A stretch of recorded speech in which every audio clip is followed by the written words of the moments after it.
at the end of the day, what ends up happening is that your feelings, how you are feeling, whether you're tired, whether you're anxious, whether you're expecting, a group to show up at the board meeting that you didn't anticipate, expect a group of parents to show up because there was a book that was selected that they didn't like, whatever that is, your feelings are going to drive how you think.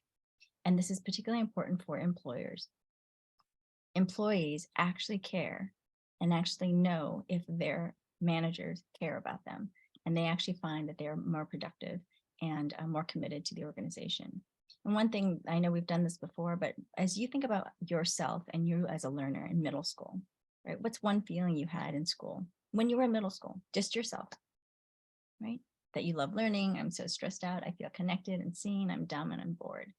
Just one of those feelings. If you can name one and choose one, which feeling best describes how you were as a student, your feeling in middle school?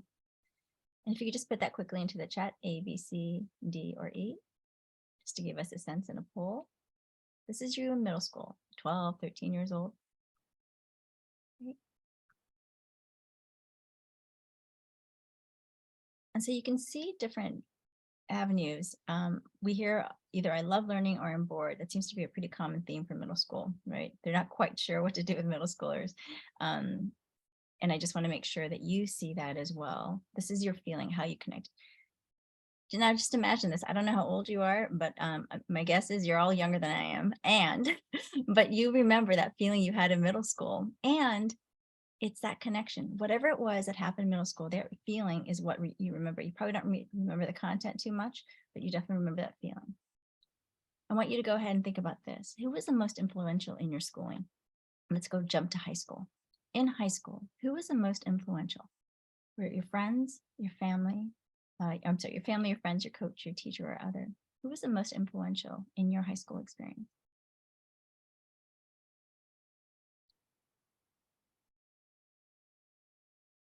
And when you take a look at that and think about who was the most influential, it's also because it's not really what they did, it's how they did it that made you feel. There's something connected to your heart. And these are just two questions that I always ask just to get a gauge of what you remember. You might even be thinking about some special time that they've done something for you that you remember, but that connection to the feeling is the most critical. And it's just a reminder that our head and heart are always connected. They never disconnect. And for many, many years in public education, right, we were using test scores as a driver for education. But in fact, now that we have social emotional learning connected, we've got the neuroscience to back up all the evidence and the data. How we feel actually impacts all of our instructional outcomes and all of our learning outcomes. So I'm going to overemphasize that. We also know from Dr. Mark Brackett, the three most important aspects of learning are attention, focus, and memory. And they are all controlled by our emotions, not by our cognition. And you can see that every day play out in politics. You can see it play out in classrooms. You can see it play out even in situations where you don't even imagine that this is going to take place. You can take a course, maybe even in pottery or in other community classes, just for your own self, for your creativity. But it really is your attention, your focus, and your memory, the emotions. How you show up is actually going to dictate how much you learn. When we started this work, we really talked about school stresses prior to the pandemic, and we knew that it had a huge cost. So the reason why we started focusing on this is we wanted to try and figure out a way that we could at least find some small pocket of support for those who are the most highly stressed. This was prior to the pandemic. Minimum $2 billion cost each year for turnover. Every time you hire a new person, it costs money. Right? It also has detrimental impacts on students who don't have a consistent faculty member on staff. This is particularly important now. If you can just imagine what this was like pre-pandemic, and now the unemployment rates and also the empty seats for teachers in certain high, especially in high and low income and high poverty areas.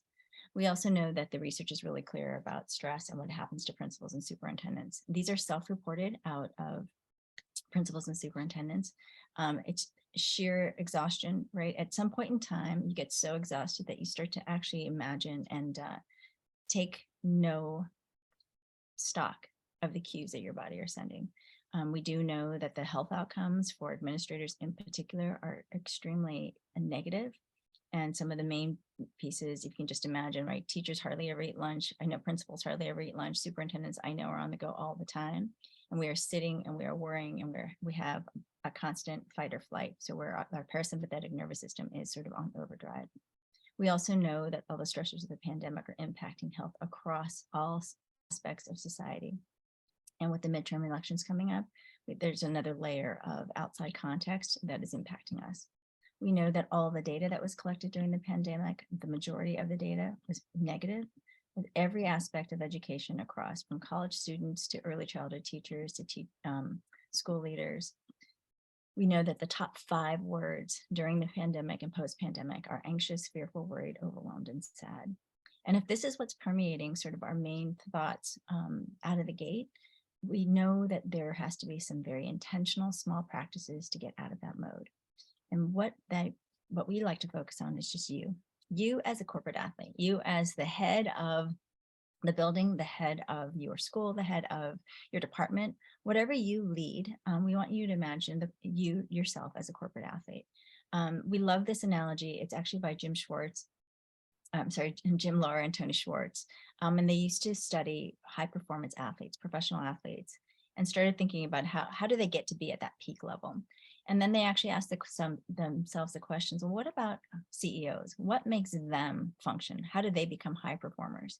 And what they found was that the corporate athlete, the CEOs, do something that is very different than professional athletes. Professional athletes spend a 95%, a large majority of their time training. And they actually only have to perform a short amount of time, whether it's a big game, it's every other week, however that looks, but it's for a very short amount of time or just a season, but they are training all year long, their physical and mental and emotional capacities. CEOs, however, are the opposite. They perform about 95% of the time. They hardly ever do anything to actually train for the performance. They tend to put their physical capacity, emotional and mental health capacity, and even spiritual capacity aside, and because they are grinding out work all the time.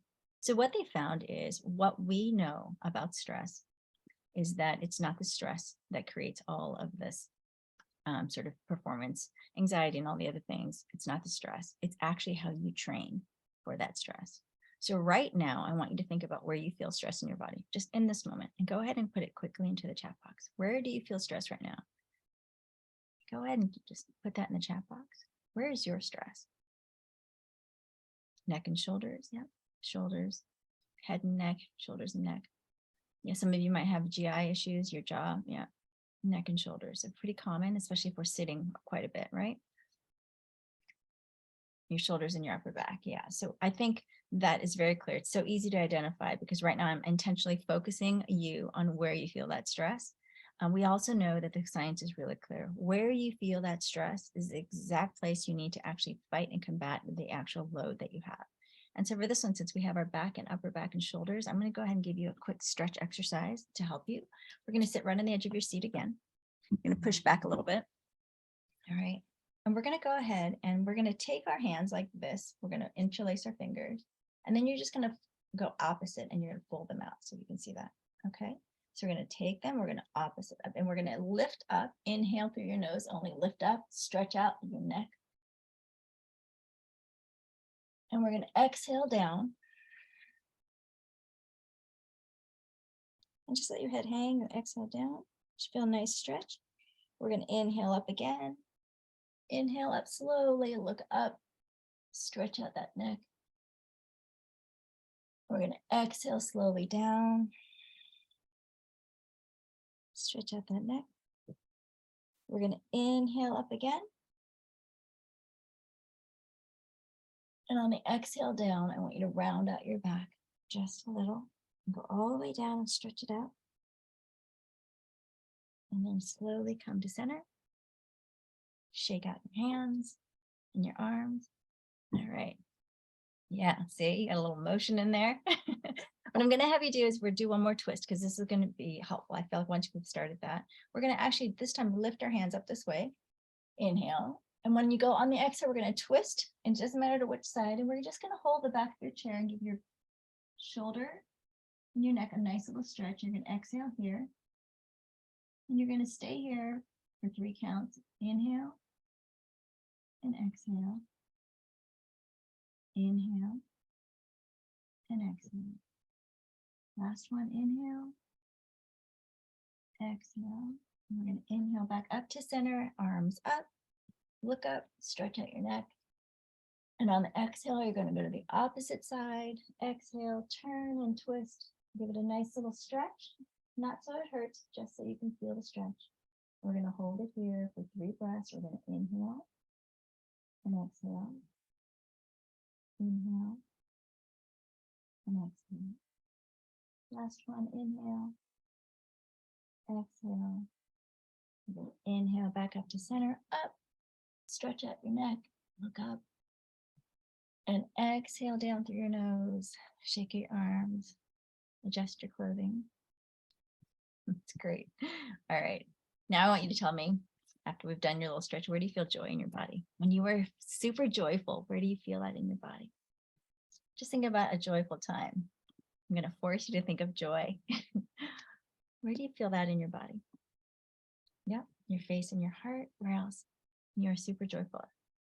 And it's very likely taking you just a little bit longer to identify where you feel joy, right? Your chest, your heart, your cheeks, your face. Yeah. It's great. And I did share this at a different presentation. When I do this part of the presentation with high school students, you have to be super careful, because they think of something different. Your cheeks and your face. Excellent. All right. So that's where you feel joy. And one of the things we want to make sure you know is that we have tons of stressors. Stress is actually good for you. There is good stress and bad stress. So if people tell you that stress is bad, that's actually not true. It's actually not the stress that's bad. It's how much of it that you carry. So if you take a look at this, there's benefits of stress, right? It's a positive challenge. It motivates you. It's how you got to work. It promotes well-being. It enhances performance. It's at the top of the U curve. So if you take a look at the top of the U curve, that's when actually the stress becomes overloaded and it starts to become detrimental. You'll know that the stress is having a negative impact on you when you feel like there's no relief in sight. It makes you physically sick. It weakens your immune system and impairs your performance. So that's that U curve, right? So an optimal amount of stress is actually great for performance and just being able to, and then for athletes, test taking strategies, all those. So stress isn't all bad. And so we need to make sure that the messaging is really clear about stress. It's just the balance. We do know that stress, if you don't have enough of it, it tends to go into a depressed state. If you have too much of it, it actually creates anxiety and also impacts your body. And one of the things that we always talk about is imagine yourself wearing an imaginary backpack. Right now, if you think about how much stress you're carrying, especially for all of you on your neck and your shoulders, it might be even when you walk, if your ankles hurt, your feet hurt, all those kinds of things, that load, all the stressors that are coming at you, the anticipation and worry, and perhaps you aren't taking care of yourself physically. One of the things that we do know is that load that you are carrying, that physical manifestation of the stress, we call that allostatic load. It can be called lots of different things like toxic stress, but we like to call it allostatic load because it actually impacts, it's the wear and tear on your body. And one of the things we try to just keep in mind for you always is where you feel the stress, it's those very muscles that you use to combat the stress. And that's first, you have to notice that you're carrying it. And second, you've got to figure out ways in which you can offset the sort of the stagnation in your muscles that make it carry, and all the strain is there. We also know that the stress also keeps you in hyper sympathetic nervous fight or flight. You might not show it on the exterior, but on the interior, all your organs are getting hyper-inflamed. So, right, there's an inflammation that happens when you're in fight or flight. So you might need it for a little while, right? You're anticipating a bus strike. Maybe they do strike. Now you've got kids who can't come to school and there's no transportation. But that is a very, the fight or flight, you're going straight into action. You need that stress to problem solve. But if you end up having too much of it and it doesn't constantly, isn't balanced out, so you're not going into that ebbs and flows, what it'll end up doing is it actually impacts all of your internal systems and it starts to actually overload them. And that's when you get the inflammation. We do know that the stress is contagious. You've seen that. I'm certain that you have walked into a meeting or a place where it is highly stressful. You can think of the parents who are yelling, whatever that situation is, or that teacher who is so stressed every time you walk into the classroom. It feels chaotic, like you can feel it in your body. The actual research is really clear. They've actually done where teachers reported self-reported burnout and high anxiety and stress. And those self-reported burnout teachers, they actually took the cortisol samples. It's a stress hormone in the students in that classroom. And it turns out that they had actually high cortisol levels as well. So not just the feeling that you have, but it's actually a physical manifestation. These mirror neurons that we all carry actually absorb stress. We also know that those mirror neurons also absorb joy. So when we were talking about the balance of finding stressors and joys, um, and again, just a reminder, it's just more evidence to share that how we think is affected by how we feel. We do know a couple of other things that are happening right now, especially what you're experiencing in this space, is that we all carry these biases. We are anticipating. I think probably the hardest thing, at least when I was an administrator, was the parent who came in to complain every week.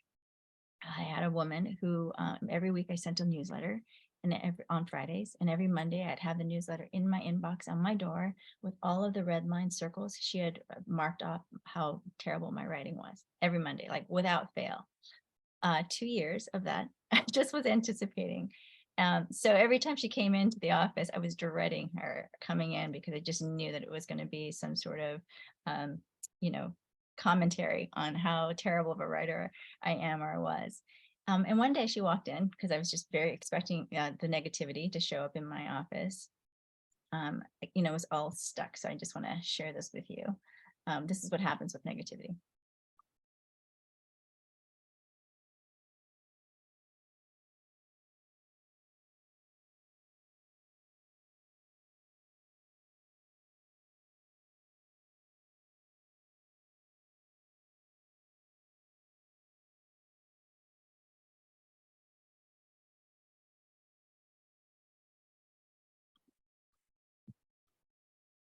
I'm sharing that with you because I had such a bias against when she came in. I couldn't get myself to think. I always smiled. I was always very polite. And one day she walked in and she said, "Chi," and my stomach was hurting. I just was like a little sweaty. I'm like, yes, yes. And she said to me, "I am so sorry. I have been relentless and you have been nothing but gracious, thanking me every week for my comments." And she said, "And I realized I was kept thinking that you were going to take it out on my son because I was so relentless on you. And he just got into the private school that you wrote his letter of recommendation for." And she just felt remorse and apologized. And I said, "Look, I understand how you feel about me, but I would never do that to your child in any way or any kind of retaliation." Because I think many times when people start to think about ways in which to try and make improvements, the immediate response is, "I don't want to say anything because they're going to take it out on my kid."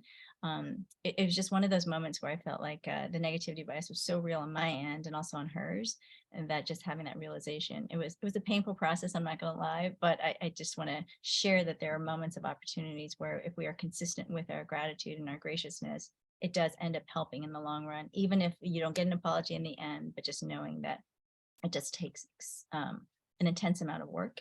And really trying to figure out how to switch that negativity to the positive. We do know that in relationships, it takes typically 5 good interactions for every negative one. I mean, that's 5 just to get to neutral. So just imagine an argument you might have had with your loved one or a spouse or a partner or even a friend. It takes 5 good ones to just to make that to neutral. People are often more worried about losing $100 than actually earning or gaining $100. And we all know from experience that painful experiences last. They just stick in our hearts in ways that we wish positive ones. You have to really dig deep to find those positive and joyful moments. And all that has to do with the regulation and the brain, really making sure that we understand how the brain works under stress. The amygdala right here, that blue little, right, that's where all of our hormones are housed, and it actually controls our fight or flight response. So we need that. It's your prefrontal cortex right in the front. That is actually developed over time. That's your executive functioning skills, planning. So every one of you have very incredible prefrontal cortex activity because you're able to take a lot of information that could be fraught with emotions, but you're able to, because you have a strong prefrontal cortex network, you're able to actually make these decisions and really follow through and think through sort of the planning and stages. But oftentimes, people don't have their prefrontal cortex really functioning at that high level. Those connections haven't been made in the way that you all have. And also to keep in mind, the prefrontal cortex isn't fully developed until age about 22 to 25. And in particular, men, 23, 24, that's when it's fully developed. So imagine all of the children in our school systems, pre-K all the way through high school, when your prefrontal cortex isn't fully developed, and yet they're expected to be, strong decision makers. Oftentimes, especially with students who do not have good self-control, their amygdala is taking over. And there are ways to actually manage and find self-regulation. And oftentimes we go through exercise, we go through good eating, sleeping habits, and also with breath exercises. They have found that breathing correctly will actually help regulate some of those emotional outbursts. And it's also making sure that each individual knows that they have agency over how they can control their own bodies and their breathing, and the way in which you intake food and put resources in and fuel for better functioning. We also know that belonging and cognitive load theory, one of the things that we do know about this particular environment, this is actually a study done for middle school students. They also, I just wanted to make sure that the actual outcomes are pretty consistent with how we behave as human beings, right? When we feel like we don't belong, when we feel like there is unsafe situations, we're not going to function into our full best selves. If you are going into a meeting that you know is going to be highly charged, something that happens is you look for places of safety first. And if you are actually using all of your cognitive load to really think about where is a safe space, who are my allies in the room, I'm trying to scan the room to see who I can make eye contact with, while they're going to smile when I present, all those kinds of things, that cognitive load that it requires a human being to figure out if they belong in a space, if they feel safe, actually takes away from the actual learning aspect of things. So if you feel unsafe, you feel threatened, maybe 10 to 15% of your cognitive load will be actually focused on the learning environment. So you can think about your high stressed students who come in, they don't feel like they belong in the school, their cognitive load is overloaded to try and find a safe space. And then really just their outcomes for learning and what they're able to focus and intentionally focus on is impacted. So what do we do? I know it's going to sound simple. It probably sounds like, gee, this is ridiculous. Really breathe, move, rest. That's what you're going to suggest to us. And my simple answer to you is yes. We have been working with Stanford University for the last 6 years. And we do know that Dr. Carrion, who is our program, principal investigator for the program, is when we find ways to actually center on ourselves, to make sure that we focus on our physical capacity, our mental capacity, and ways in which we are going to be more responsive versus reactive, it has long-term health benefits for the individual. A sleep study, the program was actually intended to be used for children. There's lots of research for adults, but when it's used in children in schools, what they found is that the students that went through a couple of times a week, breathing, moving, and resting, and very simple strategies, they ended up sleeping almost an hour and a half longer than those students who did not actually know these strategies. We also want to focus on nasal breathing. If right now I want you to think about how you're breathing. Are you a nose breather or a mouth breather? And I ask that question because the more you know about your own breathing patterns, the more likely you'll have strategies that you'll be able to meet. If you are a snorer, if you have sleep apnea, you're very likely a mouth breather and you are not sleeping through the night. You might have some other supports. If you have asthma, so think about this right now. If you are a mouth breather, some of the things that are happening right now, you are actually getting dehydrated, right? The moisture you're losing through your mouth. Intentional focus on nasal breathing. One of the main things that I will share with you that's new is if you think about athletes who are breaking world records, they are actually intentionally focusing on nasal breathing to increase their capacity. Because when you use the nose the way it was intended to, with soft shoulders back and the muscle in your lungs, a diaphragm, that actually starts to regulate you in a way that you're not overemphasizing, over breathing. You're using your organs the way that it was intended, and making sure that you have intentional practice. These are all connected to poor breathing habits, basically breathing through the mouth. It's a great book by James Nestor called Breath. It has all of the research studies. It's really funny. It's an easy read, but if you haven't read it, I highly recommend Breath by James Nestor. It is it's a wonderful resource, and it's also a great way in which he tells the story of all the research. But all the research coming out right now, especially in children, if you have young students who have ADHD, high anxiety, asthma, one of the questions that you might consider asking in an IEP is, are they sleeping through the night? Right? There are things that happen in the home and in sleeping patterns that actually impact how children show up during the day.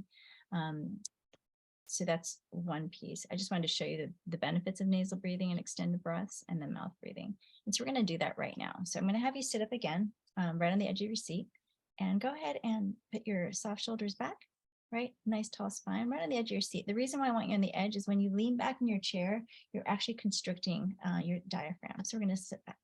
We're going to just focus on your nose, no mouth breathing, okay? So we're going to go ahead and put your soft shoulders back, hands nice. Nothing is crossed. We're going to inhale through your nose and exhale. We're going to inhale 1, exhale 1 through your nose. We're going to inhale 1, 2, and we're going to exhale 3, 2, 1. We're going to inhale 1, 2, 3. We're going to exhale 4, 3, 2, 1. Inhale 1, 2, 3, 4. Exhale 5, 4, 3, 2, 1. Inhale 1, 2, 3, 4, 5. Exhale 6, 5, 4, 3, 2, 1. Inhale 1, 2, 3, 4, 5. Exhale 6, 5, 4, 3, 2, 1. Inhale 1, 2, 3, 4. Exhale 5, 4, 3, 2, 1. Inhale 1, 2, 3. Exhale 4, 3, 2, 1. Inhale 1, 2. Exhale 3, 2, 1. Inhale 1. Exhale 2, 1. And let your breathing go back to normal. Right now, you might be finding a small pool of saliva collecting in your mouth. And if you do, then you've activated your parasympathetic nervous system. The other thing I want you to just try, because now we're all relaxed, we've been doing our nasal breathing. I want you to try one thing right now. Okay, I want you just not to use your nose at all. So I want you to pinch your nose. Okay, and I'm just gonna have you breathe through your mouth. Ready?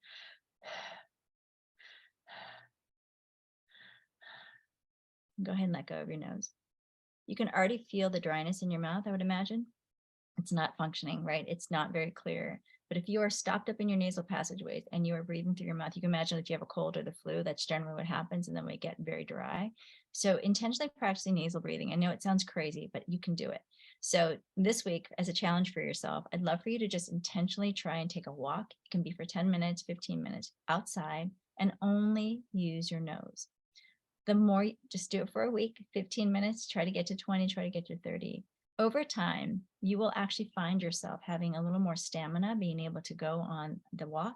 You might be able to last longer. You won't get as dehydrated. If you are a runner or a walker that drinks a lot of water during those runs and walks, very likely it's because you're breathing through your mouth or exhaling through your mouth. So you're creating a very dry sensation. Try to close your mouth and just use nasal breathing. The long-term health benefits of nasal breathing are documented in the last 15 years, especially about what that does to increase your lung capacity. Every time you actually do, we just did even in, even out, every time you actually use your nasal breathing, what you're doing is toning your vagus nerve. Your vagus nerve is the longest cranial nerve in your body. It touches every single organ in your body. And what it does is it's like a superhighway. It just allows all your internal organs to function properly.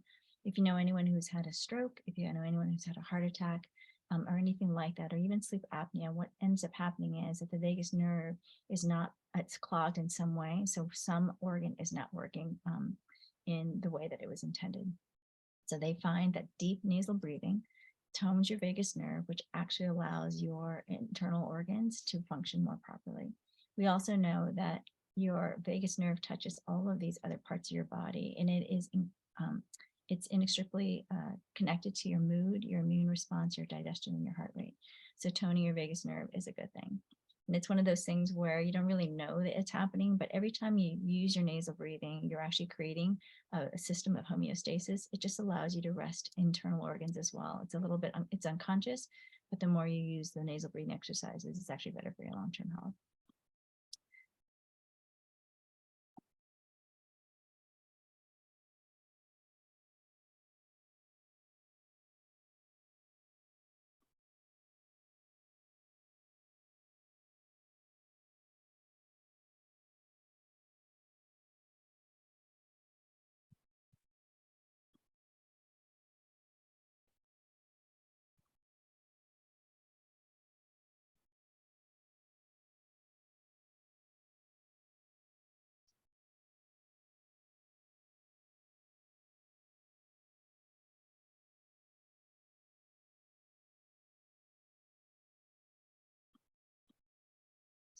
Sorry about that.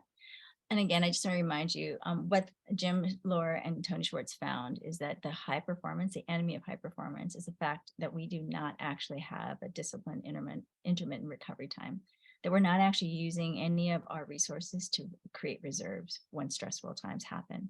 So it leads to burnout and breakdown, and ultimately undermines your performance. And we can think of performance in any way, right? Whether you show up as your best self at work, or in certain situations. Where I find that it's the hardest is when you're in these seats, especially in the education space. What I find the hardest is when you are home with your own families and your loved ones, that they don't actually get the best part of you. You're completely drained, you're physically exhausted, and perhaps the times where you want to be most understanding, it might not be there. And I'm not saying that of you, but for myself, this is where I find it the most challenging. I give of myself because that's something that I enjoy doing. It's part. But sometimes when I'm at home with my own family, my fuse is shorter. I'm not as understanding. I'm much more reactive than responsive. And so there's some of the things because we're not actually working on our reserves. And so I want you to just go through a quick exercise. You can have a nice piece of paper, or I prefer not on your phone or anything like that. But if you just jot down on a piece of paper, just for yourself, and it's a little reflection exercise. You're going to write down two things.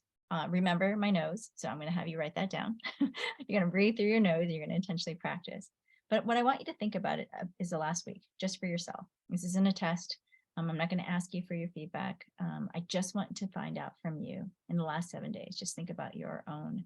You're going to actually take your benchmark, not what you think you should be doing, but what you've already done. Here's your benchmark.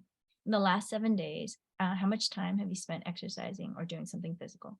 It can be walking the dog. It can be going out for a walk, something physical. In the last 7 days. Yard work is physical, all that counts. Okay. Raking leaves, all of it. All right. In the last 7 days, how much time have you spent sleeping on average per night? 7 days. Think about that and go ahead and write that down.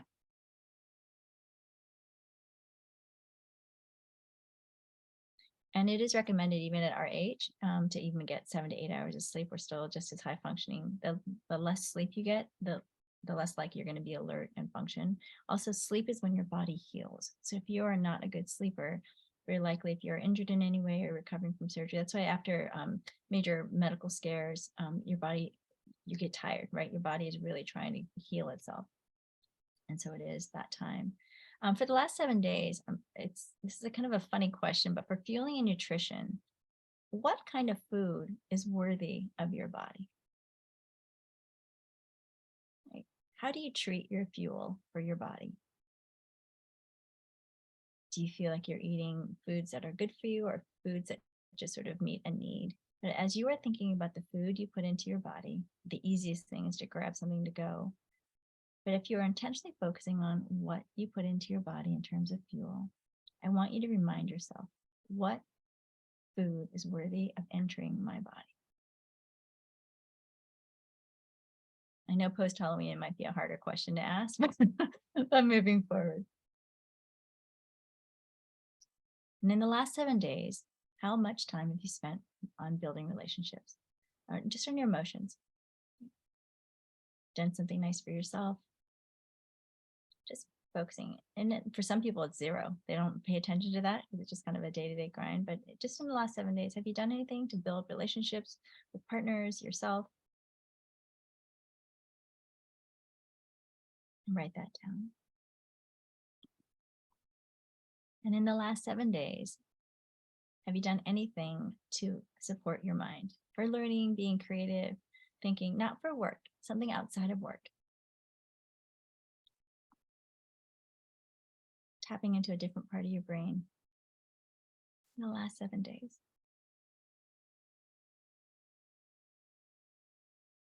And finally, in the last 7 days, what have you done for your spirit? How much time do you spend in the quiet or just in the flow of doing something that just requires you to be reflective? It might be going to church, it might be praying, it might be meditating. In the last 7 days, how much time have you spent doing these?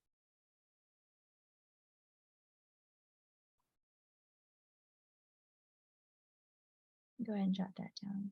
Remember, this is a benchmark for you, just where you've been in the last 7 days.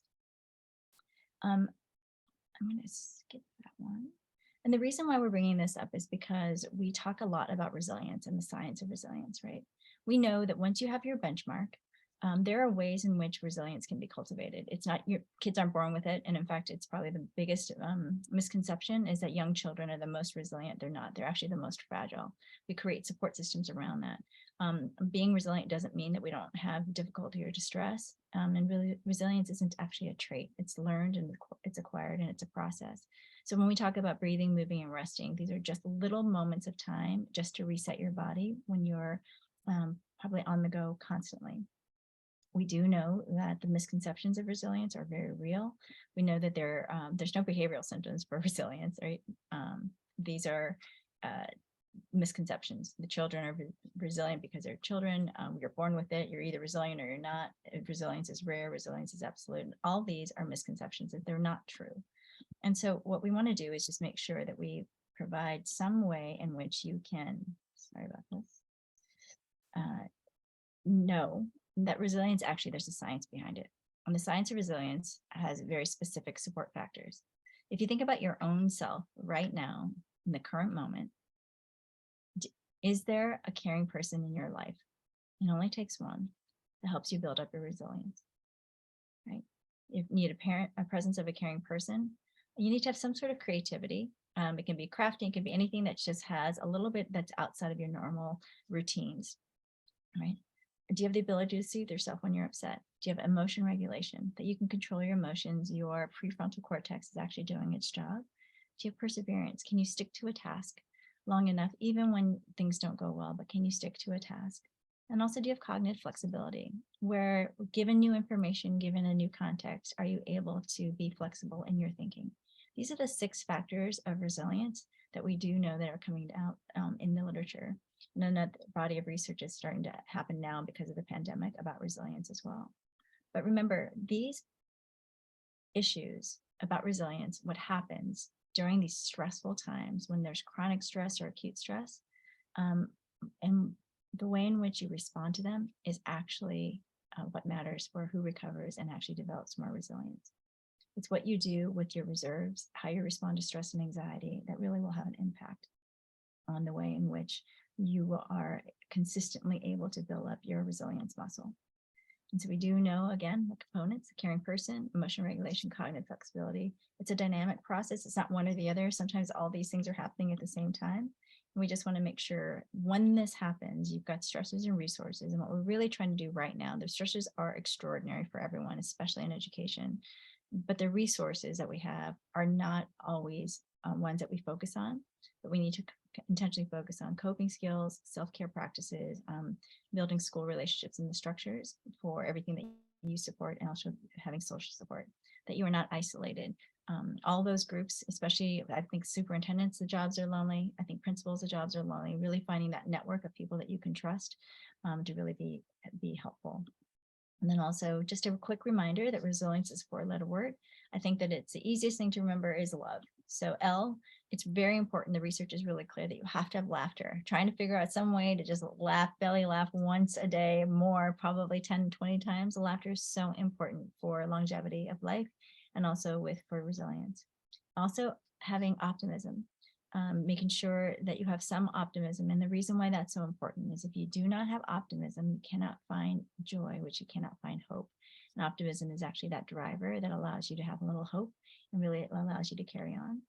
And then also V for venue. When you are stuck and you are feeling, that you're not being productive or you're feeling highly anxious, change of venue is one of the most important things you can do to physically remove yourself from that office, physically remove yourself from that space. Being outdoors, forest bathing, all those things are very real, and the actual science behind being outdoors is pretty consistent, pretty robust. They find that when you go outdoors, your cortisol, especially if you're in trees and in nature, your cortisol automatically reduces just simply by being outdoors in nature. And the final piece about resilience is making sure you have emotion regulation, being able to regulate your emotions. And for us, if you start to feel anxious, nasal breathing is the quickest, fastest research-based way in which to activate your parasympathetic nervous system and allow you to actually regulate your emotions. So again, it's laughter, optimism, changing your venue, and having emotion regulation that will help at least support the science of resilience. And finally, I just want to leave you with a couple of structures, actually 3 different kinds of frameworks. If the corporate athlete resonates with you, which it resonates with me, I'm type A. I don't know if you know that about me, but I'm pretty type A. So the corporate athlete structure in the pyramid of just focusing on my physical capacity first, emotional, mental, and spiritual really resonates with me. But there are others as well. So they've got the healthy mind platter that is basically the same thing, is really trying to make sure with Dr. Dan Siegel, you have physical time, focus time, connecting time, playtime, downtime, time in, and sleep time. And then also the big 7 from Mark Brackett, mindful breathing, sleep, nutrition, exercise, building, maintaining positive relationships, doing things that are meaningful to you, like hobbies, making sure that you do something that just kind of gets your creative juices flowing. And then making sure, this is probably the hardest thing for most of us to do, and I am guilty of it, is practicing positive self-talk and including self and other compassion, acceptance, reappraisal, visualization, and problem solving.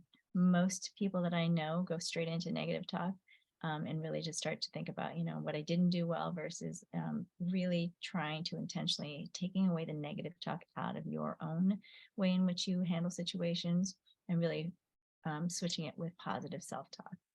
I talked about that negativity bias, the 5-to-1 ratio. It's really part of the reason why we do that.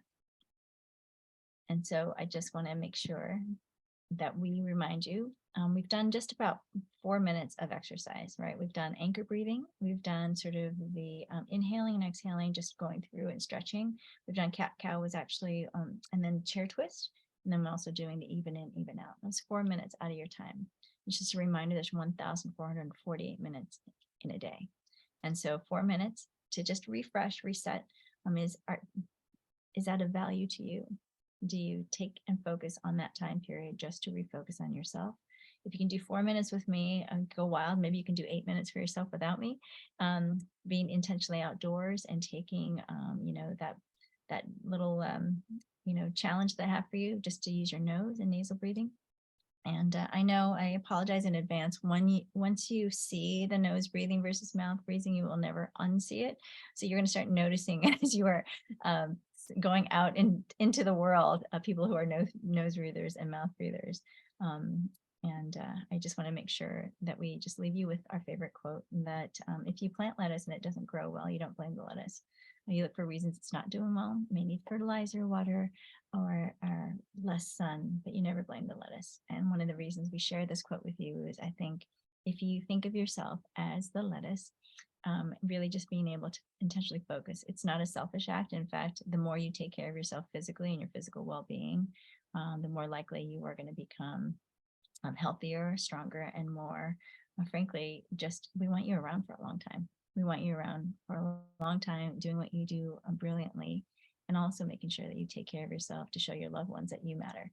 And I think that you taking a hold of that, modeling how much you care about everyone else around you, therefore you take care of yourself. And you know how that feels. For me, when we are starting with the babies and then you've got aging parents, I think that's also something that happens. We start to notice, the more you take care of yourself, aging parents who are active throughout their lives are actually, they just have this longevity piece. And I want that same joyful exuberance when you laugh and you play and you do all those things for yourself. It just makes you a better leader, I think. And so with that, I know that we are just wanting to make sure that you have these free resources. We've got 90-minute virtual sessions. These are all free. If you want anything in person, we have to charge for travel only, but everything else is free and open source. So please just know that from us. It's the travel cost. If it's local, it won't be as much, but if you need training for staffs or for groups, we want to make sure that we share that with you as well.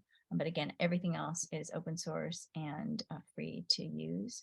Our website actually has free resources, and we have resources